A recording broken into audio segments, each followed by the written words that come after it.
तो हेलो दोस्तों, कैसे हो आप सभी। तो आज हम जा रहे हैं बनाने एक पोर्ट्रेट ओल्ड मैन का। आपको साइड में रेफरेंस इमेज दिख रहा होगा। तो इसका वीडियो हम बनाएंगे पूरा शुरू से आखिरी तक, स्टेप बाय स्टेप कैसे बनाएंगे इसको। तो आइए स्टार्ट करते हैं।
Invincible.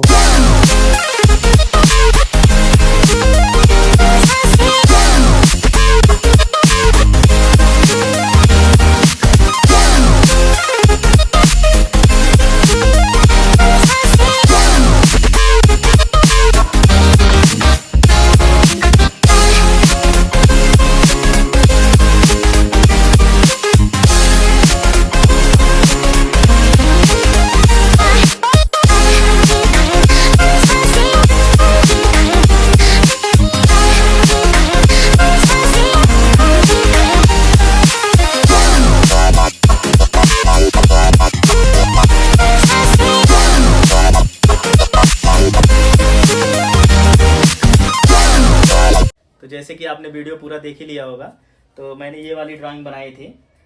तो आपको अगर जो इसके बारे में डिटेल जानकारी चाहिए कि इसको कैसे बनाते हैं, स्टेप बाय स्टेप जानकारी चाहिए, तो आप हमें कमेंट करके बता सकते हैं। उस हिसाब से हम डिटेल में जानकारी दे देंगे। बाकी और आपको कोई भी जानकारी इसमें चाहिए कि शेडिंग कैसे करते हैं, ये 3D लुक आता कैसे है, तो इसके बारे में आप कमेंट कर सकते हैं। इसे मैंने बनाया था बिना किसी इक्विपमेंट के, नॉर्मल पेंसिल से, जो कि पेंसिल ये रही, सिर्फ पेंसिल से ही बनाया था। ना ब्लेंडिंग स्टैम्प का यूज किया था, ना टिश्यू पेपर, या ना कोई भी तरह से शेडिंग नहीं किया गया था इसमें। डायरेक्ट हमने पेंसिल से ही बनाए थे। तो आपको भी ऐसा शेडिंग सीखना हो, हमें सब्सक्राइब करें और कमेंट करके आप ज़रूर बताएं कि आपको ये ड्राइंग कैसी लगी। अगर जो अच्छी लगी हो और इसके बारे में डिटेल में जानकारी चाहिए तो आप कमेंट करके बताइए, हम उसके ऊपर डिटेल में वीडियो बना के देंगे।